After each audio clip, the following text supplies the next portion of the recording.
The massive screen in Earth's Defense Command Center blinked with hundreds of red dots. Admiral James Miller stared at the display, his coffee cup frozen halfway to his mouth. In his 20 years of service, he had never seen anything like this. "Report," he ordered, his voice steady despite the growing tension in the room. "Sir, we're picking up over 500 vessels entering the outer solar system," Lieutenant Tom Baker replied, his fingers flying over the control panel. "They just appeared past Neptune's orbit. Based on their energy signatures, they're nothing like we've ever encountered before." The Admiral placed his cup down carefully. Earth had developed advanced detection systems after finding the crashed alien ship in the Arctic 5 years ago. They knew they weren't alone in the universe, but until now, they had only detected occasional scout ships passing through the solar system. "Get me the Council," Miller ordered. "And someone wake up Professor Wilson. We're going to need her expertise on this." Within minutes, the emergency communication system connected him to the United Earth Council's secure chamber. The faces of 12 council members appeared on separate screens, some clearly having been woken from sleep in various time zones. "Ladies and gentlemen," Miller began, "we have a situation. A massive fleet has just entered our solar system. Their technology appears to be far beyond anything we've recorded from previous alien contacts." Director Thomas Reed, head of the council, leaned forward in his chair. "Hostile formation." "Unknown, sir. They're maintaining a steady course toward Earth, but they're not in an attack pattern. If anything, it looks like a parade formation." Professor Anna Wilson rushed into the command center, her gray hair disheveled, and her lab coat thrown hastily over sleek clothes. She took one look at the display and went pale. "Oh no," she whispered. "It's them." All eyes turned to her. Wilson had been the lead scientist studying the crashed alien ship and its database. She knew more about what lay beyond Earth's borders than anyone else. "Professor," Miller prompted. "The Galactic Empire," she said, moving closer to the screen. "Their ship designs match the records we found in the crashed vessel. They control over 60% of the known galaxy, and they're expanding. They don't usually conquer through force. They prefer other methods." Director Reed's voice crackled through the speakers. "Explain." Wilson pulled up files on a secondary screen. "They arrive with a diplomatic fleet, exactly like this one. They offer membership in their empire, promising technology, trade, and protection. Once a world accepts, they slowly take control through trade agreements and political maneuvering. Within a generation, the planet is completely dependent on the empire and effectively enslaved." The room fell silent as the implications sank in. Humanity had only recently unified after the discovery of alien life. The old nations still existed, but they worked together under the Council's guidance for planetary defense and space exploration. "How long until they reach Earth?" Reed asked. Lieutenant Baker checked his instruments. "At their current speed, 3 days, sir." Miller studied the fleet's formation again. "They're moving with confidence. They probably don't expect any resistance. After all, to them, we're just another primitive world that recently discovered spaceflight." "But we're not," Wilson said, a hint of steel entering her voice. "We've had 5 years to study their technology, and we've done something they never expected. We improved it. The defense system we're building." "Is it ready?" Miller interrupted. Wilson straightened her shoulders. "The prototype is. We were planning to test it next month, but it will have to be now," Reed declared. "Professor, you have 3 days to prepare our defenses. Admiral Miller, put all forces on high alert, but do not make any aggressive moves. We don't want to show our hand too early." As the council members signed off to begin emergency preparations, Miller turned to Wilson. "Do you really think we can stand up to them? They must have conquered hundreds of worlds." Wilson smiled grimly. "That's exactly why we can beat them, Admiral. They're used to everyone saying yes. They've gotten lazy, comfortable. But humanity." She looked at the approaching fleet. We have a habit of doing the impossible when someone tells us we can't do something. And we're about to tell an entire empire they can't have Earth, Miller finished. Exactly. Wilson headed for the door. I'll need every engineer and technician we have. We're going to show the galaxy why you don't try to push around the human race. The red dots continued their steady advance across the screen, unaware that they were heading toward a reception unlike anything the Galactic Empire had encountered in its 1,000 years of expansion. The Imperial diplomatic ship was beautiful in a cold, metallic way. It hung above New York City like a giant silver snowflake, its polished surface reflecting the morning sun. Crowds gathered in the streets, pointing up at the massive vessel that had appeared in the sky just hours ago. In the United Earth Council's main chamber, Lord Thax adjusted his ornate robes with practiced ease. The Imperial ambassador stood nearly 7 feet tall, his blue-tinted skin and silver eyes marking him as one of the Empire's elite ruling class. He looked down at the assembled human leaders with a practiced smile. "My dear friends," he began, his translator turning his words into perfect English, "this is a historic day. The Galactic Empire welcomes Earth into its loving embrace. We bring gifts of technology, medicine, and knowledge." Director Reed sat at the center of the council table, his face carefully neutral. "And what do you want in return, Ambassador?" Lord Thax's smile widened. "Merely your acceptance of Imperial guidance, a small administrative presence, access to your natural resources, which we will harvest using our advanced methods, of course. Nothing burdensome, I assure you."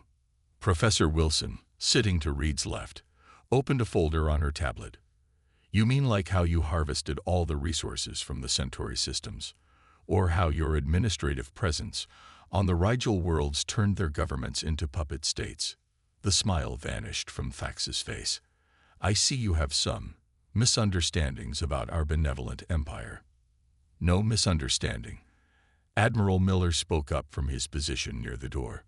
"We found one of your ships, studied your database. We know exactly what happens to worlds that join your empire." Lord Thax's composure cracked for just a moment. "Impossible.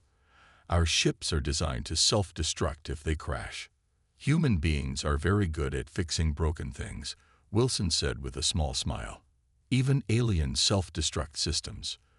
The ambassador drew himself up to his full height. "This is unfortunate. Perhaps you need time to reconsider your position. The Empire's main diplomatic fleet awaits beyond your moon. They carry more convincing arguments." "No," Reed said simply. "I beg your pardon." "The answer is no."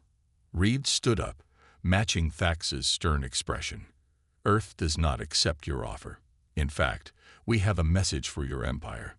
Thax laughed, the sound like ice cracking. "You cannot simply say no to the empire. We represent over 60% of the known galaxy's civilized worlds." "Watch us," Miller said. He pressed a button on his comm unit. "Control, initiate protocol shield." Through the chamber's wide windows, everyone watched as a shimmer spread across the sky. It was like watching an invisible dome form over the entire city, then spread outward, racing across the planet. Thax's translator squawked as he barked something in his native language. He pulled out a communication device, but it showed only static. "What is this?" he demanded. "This," Wilson said, standing as well, "is humanity's new planetary defense system. Right now, it's extending throughout our solar system. No Imperial ship will be able to enter our space without our permission." "Impossible," Thax whispered. "You're a primitive world. You barely have space flight." "We also have something your empire forgot long ago," Reed said. "The will to stand up for ourselves. Now, here's our message. Earth and the entire solar system are hereby off limits to the Galactic Empire." Thax's face turned a deeper shade of blue. "You cannot do this. The Empire will not stand for it." "Then tell your empire something else," Miller added. "Tell them that if they try to force their way in, they'll learn why humanity has survived every threat we've ever faced. We didn't climb to the top of our world's food chain by being nice. "This is your final warning," Reed said firmly. "Leave our solar system. Any Imperial ships that attempt to enter our space will be treated as hostile intruders." The ambassador stared at them, his silver eyes wide with disbelief. In all his years of diplomatic service, no one had ever simply said no to the Empire. He opened his mouth to speak again, but Reed raised his hand. "This meeting is over, Ambassador. Your ship has 1 hour to leave Earth's atmosphere. After that, we cannot guarantee your safe passage." As guards escorted the stunned ambassador out, Wilson turned to her colleagues. "Well, that felt good." "It did," Reed agreed. "But now comes the hard part." Miller nodded grimly. "They'll be back. And next time, they won't send diplomats." The Imperial probe ships looked like silver arrows as they streaked toward Earth. There were 12 of them, each one carrying enough firepower to level a small city. They moved in perfect formation, their engines leaving trails of blue light against the black of space. In Earth's Defense Command Center, Admiral Miller watched them approach on the main screen. "Time to intercept. 5 minutes to shield contact, sir," Lieutenant Baker reported. "The Imperial main fleet is holding position just beyond Mars orbit." Professor Wilson stood beside her control station, fingers hovering over the defense system's interface. Dark circles under her eyes showed she hadn't slept in days, but her voice was steady. "Shield strength at 100%. Ready on your command, Admiral." "Let them get closer," Miller said. "We want to make sure they broadcast everything back to their fleet." The probe ships continued their approach, breaking formation to spread out in an attack pattern. They were testing Earth's defenses, looking for weak points in the shield that now surrounded the entire solar system. "Incoming transmission," Baker announced. "It's from the Imperial fleet." The main screen split, showing Lord Thax's face alongside the tactical display. The ambassador's silver eyes gleamed with satisfaction. "This is your final chance," he said. "Lower your shields and accept Imperial rule or face the consequences." Miller smiled. "Professor Wilson, would you like to respond?" Wilson stepped forward. "Watch carefully, Ambassador. You're about to see what happens when you underestimate humanity." She pressed her hand against the control panel. The shield, invisible until now, suddenly lit up with a soft blue glow. As the probe ships made contact with it, something remarkable happened. Instead of exploding or bouncing off, they simply stopped. Their engines still fired, but they didn't move. They hung in space like insects caught in amber. "What is this?" Thax demanded, his composure cracking. "We call it the null space barrier," Wilson explained. "It creates a field where your ship's engines work perfectly fine, but the energy they produce goes nowhere. They're stuck in a bubble of modified spacetime." On the screen, the probe ships tried to fire their weapons. The energy beams disappeared into the shield without effect. "That's impossible," Thax shouted. "Our technology is centuries ahead of yours." "That was true," Miller said, "until we found your crashed ship. But you see, humans have a special talent. When we find new technology, we don't just copy it, we improve it. Your shield technology was impressive, but it had flaws. Professor Wilson and her team fixed them." Wilson nodded. "We also found some interesting notes in your database about theoretical spacetime manipulation. Your scientists said it couldn't be done. They were wrong." The probe ships were now trying to reverse course, but their engines just flared uselessly against the blue field. They were completely trapped. "Release our ships immediately," Thax demanded. "We will." Reed's voice came in as he joined the transmission. "Once you agree to leave our solar system and never return. This is just a small demonstration, Ambassador. Our shield extends far beyond Earth. Your entire fleet is already inside its range. We could trap them all with one command." Thax's face showed a mix of rage and disbelief. "The Empire does not negotiate with primitive worlds." "Look around you," Miller said calmly. "Your primitive world just neutralized your most advanced probe ships without firing a shot, and this isn't even our full defense system. Would you like to see what else we've developed? In space, the trapped probe ships hung motionless, their silver hulls reflecting Earth's distant light. They were the most advanced ships in the Imperial fleet, and they had been defeated by a technology their own scientists had claimed was impossible. You have 1 hour to withdraw your fleet beyond Neptune's orbit, Reed stated. After that, we'll demonstrate our defense system's full capabilities. And Ambassador, we'll keep these probe ships as a reminder of our conversation. The transmission cut off abruptly. In the command center, Wilson let out a long breath. Think they got the message? She asked. Miller watched as the Imperial fleet's formation began to shift. They got it, but they won't accept it. This was just round one. Let them come, Wilson said, patting her control panel. We have plenty more surprises ready. Above them, the shield continued to glow softly, humanity's first line of defense against an empire that was just beginning to learn that Earth wouldn't be an easy conquest after all. The Imperial battle fleet filled the space monitors like a swarm of angry wasps. Over 2,000 warships had arrived, their massive hulls blocking out the stars. Each one was bigger than anything humanity had ever built, bristling with weapons that could crack planets. Well, they certainly took their time gathering this many ships, Admiral Miller said, his voice calm despite the tension in the command center. 3 weeks had passed since the probe ship incident, and the Empire had finally shown its true response. Lieutenant Baker's hands moved across his console. Sir, I'm reading energy buildups in their main weapons. They're preparing to fire. Let them, Professor Wilson said. She hadn't left the command center for days, improving and strengthening the shield system.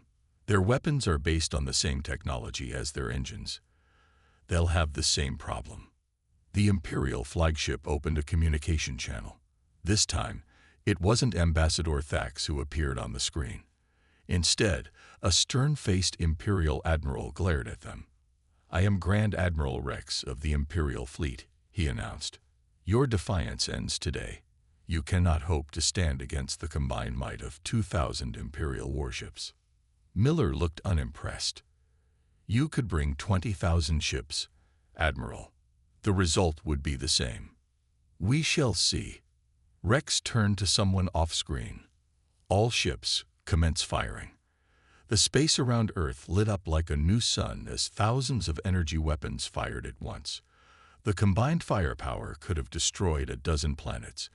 Instead, it hit Earth's shield and vanished. Not just vanished. The energy was absorbed, making the shield glow brighter. Wilson smiled at her displays. Thank you for the power boost, she said. Our shield system was running at 98%. Now it's at 105%. The extra energy has been stored for later use. Rex's face turned purple with rage. Impossible. No shield can absorb that much energy.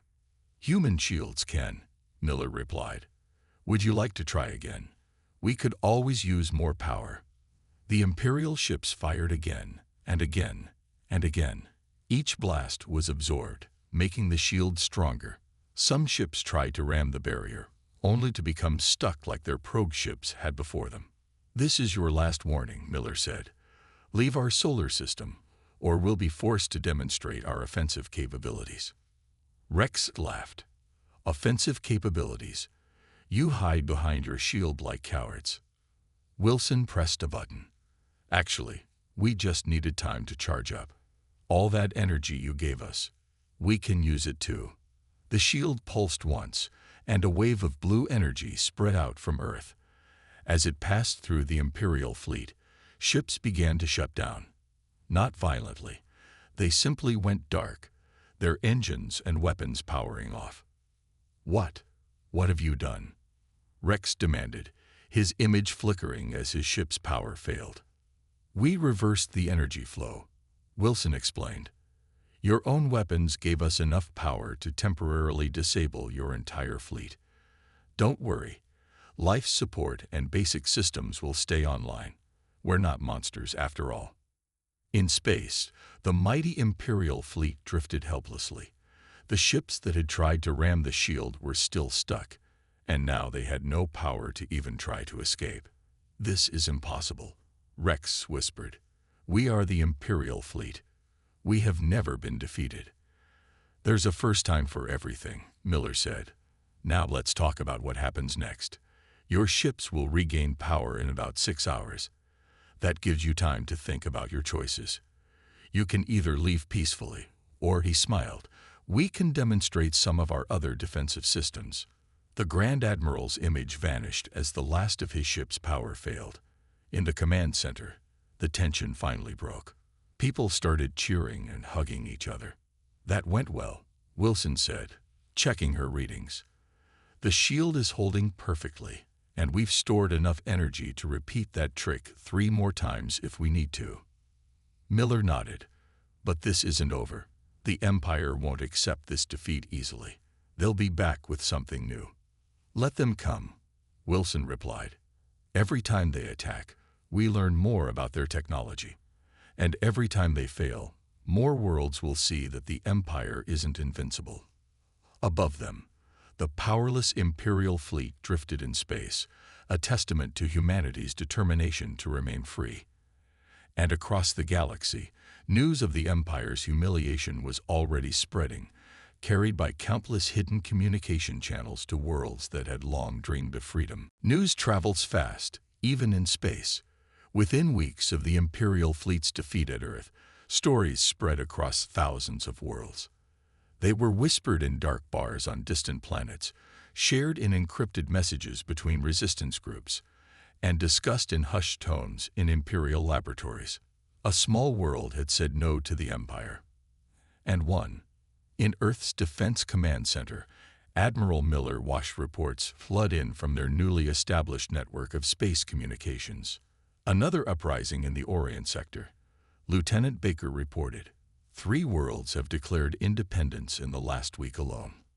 Professor Wilson looked up from her workstation. "And how many Imperial ships remain near our solar system?" "Just a handful of observation vessels," Miller replied, "staying well beyond Neptune's orbit. They're watching, but they're not stupid enough to try anything." The main screen lit up with an incoming transmission. It was from Captain Robert Hayes, who had been sent on a secret mission 2 weeks ago. His face showed excitement despite his obvious exhaustion. "Admiral, Professor, you need to hear this," Hayes said. "The resistance movements. They're not just fighting. They're copying us." Wilson leaned forward. "What do you mean?" "Remember those technical documents we leaked? The basic principles of our shield technology. The occupied worlds. They're adapting it. 3 systems have already built working prototypes. The Empire can't get through their defenses either." Miller smiled. "Just as we hoped. How are they managing with the power requirements?" "That's the brilliant part," Hayes continued. "Each world is modifying the technology in different ways. The Centaur worlds are using their star's energy. The Rigel systems found a way to power it with their planetary cores. They're all creating their own versions." Director Reed joined the conversation from his office, and the Empire's response. "Chaos," Hayes replied with a grin. "Their ships can't suppress the rebellions like they used to. Every time they try to retake a world, they find a new version of our shield waiting for them. Their entire system of control is falling apart." Wilson pulled up a galactic map on her screen. Nearly 20% of Imperial territory now showed signs of active rebellion. The Empire's perfectly ordered domain was crumbling like a sandcastle in the tide. "We've started something bigger than we imagined," she said quietly. "We've given them hope," Miller corrected, "and tools to protect themselves. The rest is up to them." A series of alerts lit up Baker's console.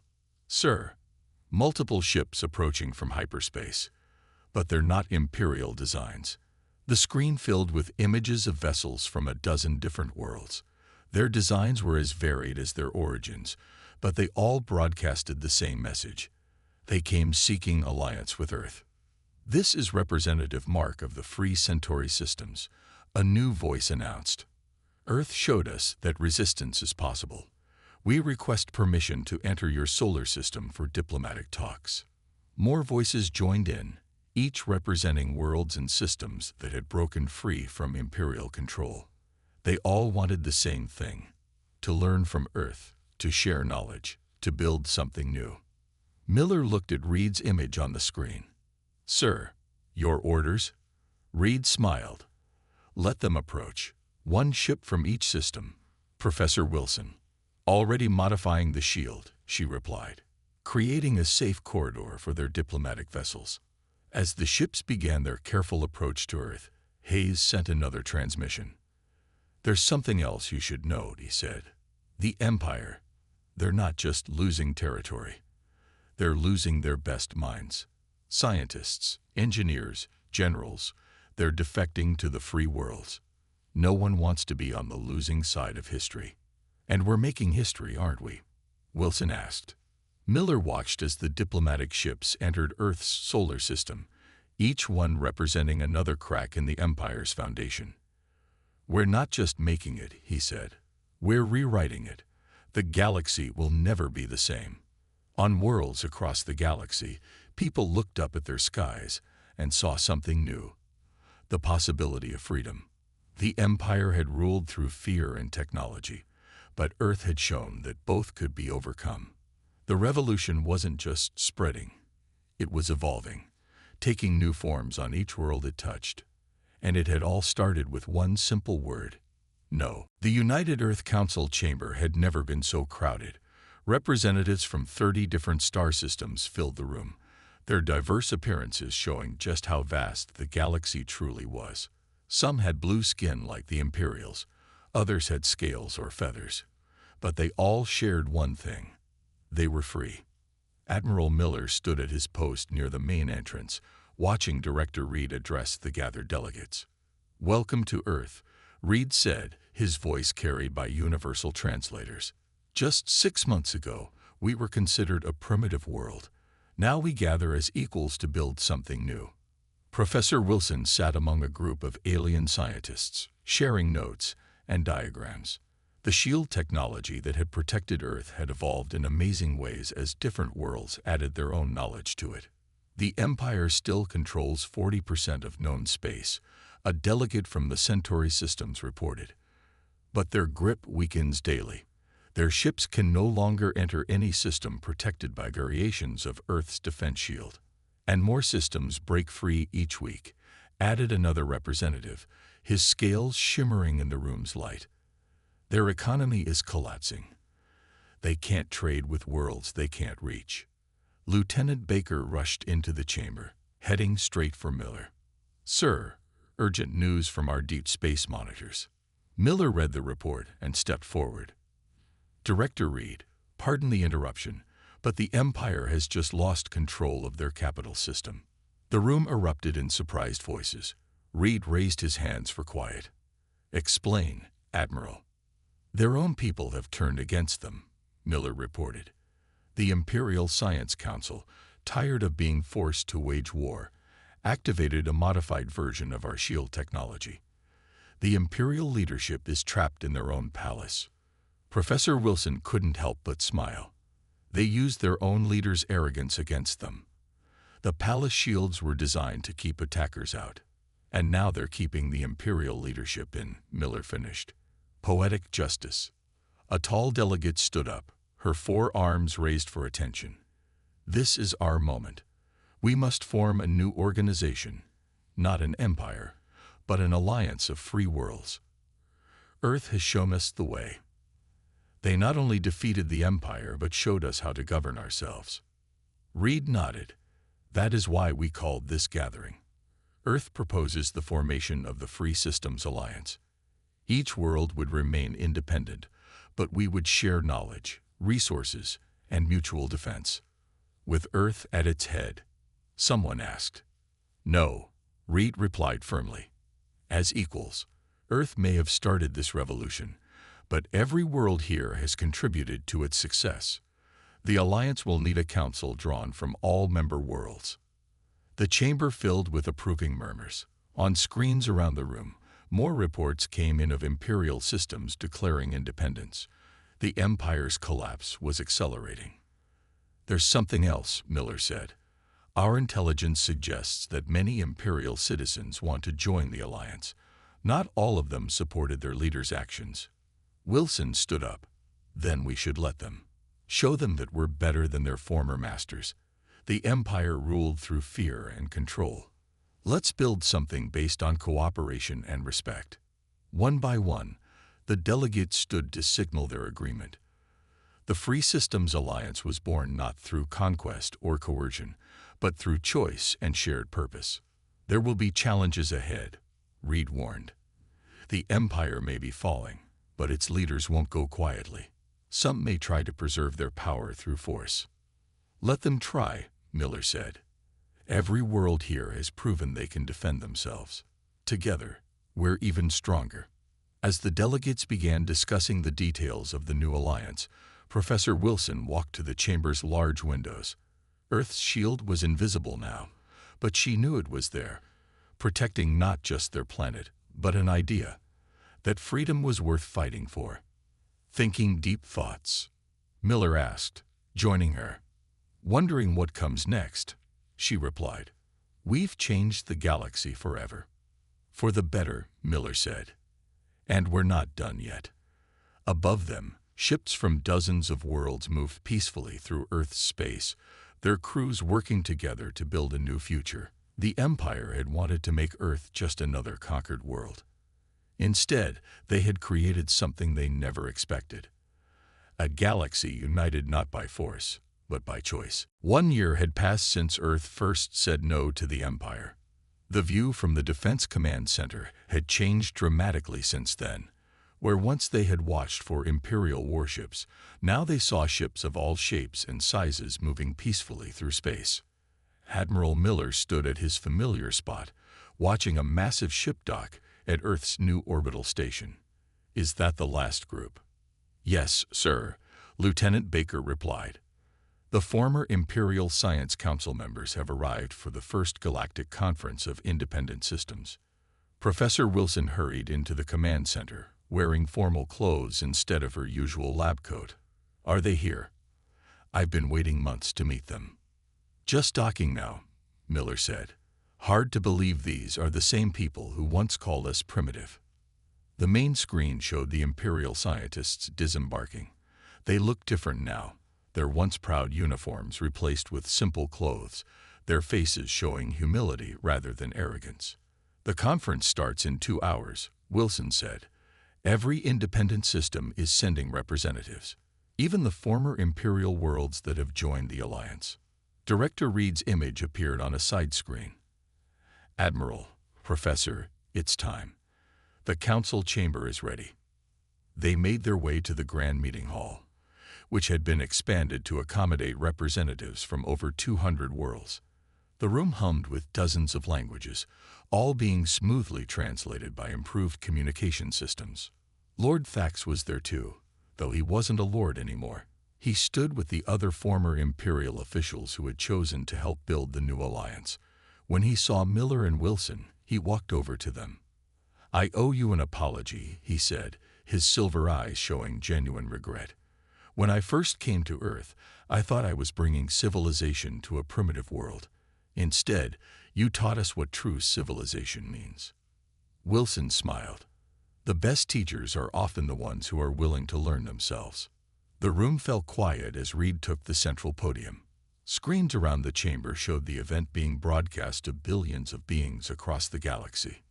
1 year ago, Reed began, Earth stood alone against an empire that seemed unbeatable. Today, we stand together as equals, having proven that freedom and cooperation are stronger than any force of control. He gestured to the assembled crowd. Look around you. Former enemies now work together. Knowledge flows freely between worlds. Trade routes carry culture and ideas instead of armies. The galaxy has changed. Miller watched as former Imperial scientists nodded along with rebel leaders. Former enemies sat side by side, sharing stories and plans for the future. The defense shield that protected Earth has evolved, Reed continued. Thanks to the contributions of hundreds of worlds, it's now a symbol of our unity. Any member world can activate it to protect themselves from aggression. but few need to anymore, because we've built something stronger than any shield. Trust between worlds. Lieutenant Baker approached Miller with a report. Sir, the last Imperial holdouts in the Outer Rim have surrendered. The Empire is officially no more. The news spread through the room quickly, met not with cheers but with quiet satisfaction. The war was truly over. Professor Wilson took the podium next. We've entered a new age of discovery. My team now includes scientists from 50 different worlds. The advances we're making together dwarf anything we could have achieved alone, or anything the Empire forced us to build, added a former Imperial scientist. As the conference began in earnest, Miller stood with Wilson near the windows, watching ships move peacefully through Earth's space. Remember when you said we'd changed the galaxy forever? He asked. I was wrong, she replied. We didn't change it. We helped it change itself. Every world found its own way to freedom. And Earth, what's our role now? She smiled. The same as it's always been. To explore, to learn, to grow. But now we do it with friends instead of against enemies. Above them, the shield that had once been Earth's last defense now shimmered occasionally as ships passed safely through designated corridors. It was no longer just a barrier. It was a gateway to a new future, one where humanity had helped the galaxy remember something it had almost forgotten. That true strength comes not from controlling others, but from working together. The Empire had wanted to add Earth to its collection of conquered worlds. Instead, Earth had shown the galaxy a better way. And that was a victory greater than any battle could have won.